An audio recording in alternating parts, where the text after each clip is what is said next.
弟兄姊妹平安，今天是2023年的10月3号。今天的经文是诗篇42篇，出埃及记第18章13到27节，腓立比书第1章15节到21节。今天要跟大家分享的主题是审判官。今天牧师参加台北中会的牧师的训练来到万里的这个接菜总会的领袖营地，所以在这个房间里面来录音。我们今天要谈到的审判官跟之前谈过的审判官的经文类似，但是我们今天的角度会不一样。我们曾经提到过摩西被质疑过他的这个审判官跟领导的权柄从何而来。耶稣也曾经因为行神迹也被质疑他的权柄的来源。那我们今天不再讨论这个耶稣基督的权柄来源，或是摩西是由谁来授权。我们今天的角度要从职务所带给我们的这个权柄、义务，以及实际的服事来一起分享。在教会的服事里面，我们必须要有护照，必须要有认同、委身，因为没有委身的服事，就容易随己意而行，随自己的喜好而做，甚至时常看到同工们、兄姐们找各种的理由、原因来推辞上帝的呼召。但是如果有委身的人，他不会只有出嘴巴，他会愿意委身。这样的人愿意学习耶稣基督谦卑顺服，并且能够以上帝的智慧来服侍他。当摩西在管理数百万跟随着他出埃及的以色列人的时候，他曾经受过埃及训练的他并没有能够用智慧来管理这一群上帝的人民。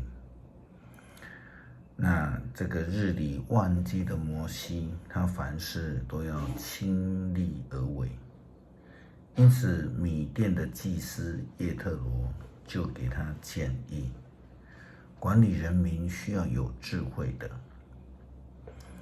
今天的经文出埃及记告诉我们，叶特罗说，你的做法不好，你和你的同胞都会累坏了。你不能一个人做这许多事。我现在给你一些建议，愿上帝和你同在。你代表人民，把他们的纠纷带到上帝面前，向他请示是对的。不过你应该把上帝的律例和指示教导他们，解释给他们听，使他们知道该怎样处事为人。除此之外，你还要指派一些能干的人做以色列人的领袖，每1000人要有一个领袖，然后每100人、50人、10人都应该有领袖。他们必须是敬畏上帝、可靠、不接受贿赂的人。你要指派这种人随时为人民判断案件，他们可以把重要的案件带到你的面前，小纠纷就自行处理，这样他们就可以分担你的责任，使你的担子轻省些。如果你这样做，上帝也这样吩咐你做，你就不至于精疲力竭。而人民的纠纷也可以早些解决。摩西接受了叶特罗的建议，在以色列人中选拔能干的人，作为1000人、100人、50人和10人的领袖。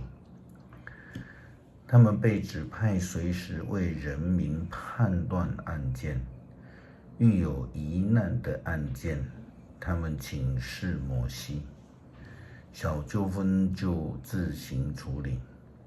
没有上帝的智慧的管理是非常没有效果的。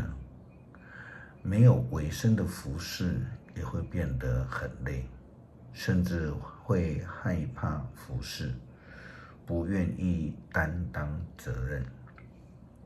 如果保罗给腓立比教会的书信当中所提到的，他说，当然有些人传扬基督是出于嫉妒和好斗的心理，但有些是出于诚意，后者出于爱心而这样做，因为他们知道上帝交给我为福音辩护的使命。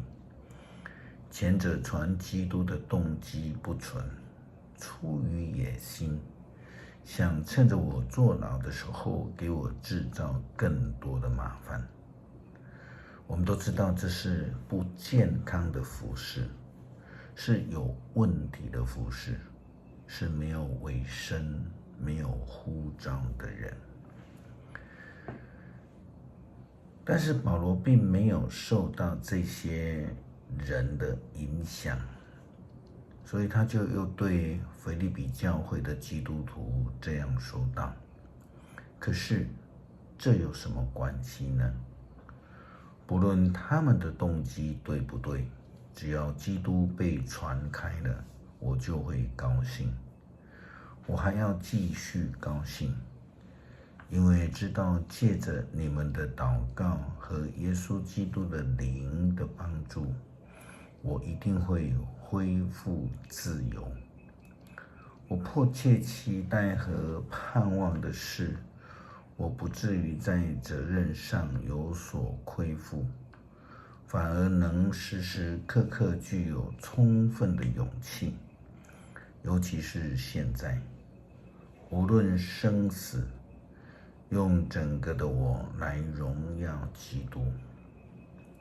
因为对我来说，我活着是为基督，死了更有收获。一个真正有上帝呼召的教会服侍者，就会有上帝的权柄，他不会受到环境的影响，不会受到其他人的影响，因为他的呼召是来自上帝。他有使命，有委身，清楚自己所做的是为了基督，而不是为了人，更不是为了自己。诗篇42篇：上帝啊，我渴慕你，像鹿渴慕清凉的溪水。永生的上帝啊，我渴慕你，我几时可以到你的面前朝拜呢？我日夜哀哭，以眼泪为饮食，仇敌不断地问我，你的上帝在哪里？我怀念往日时光，无限悲伤涌上心头。当时我跟群众同住上帝的殿宇，带领着欢乐的朝圣者，一路欢呼颂赞上帝。我为什么这样悲伤？我为什么这样沮丧？我要仰望上帝，还要颂赞他。他是拯救我的上帝。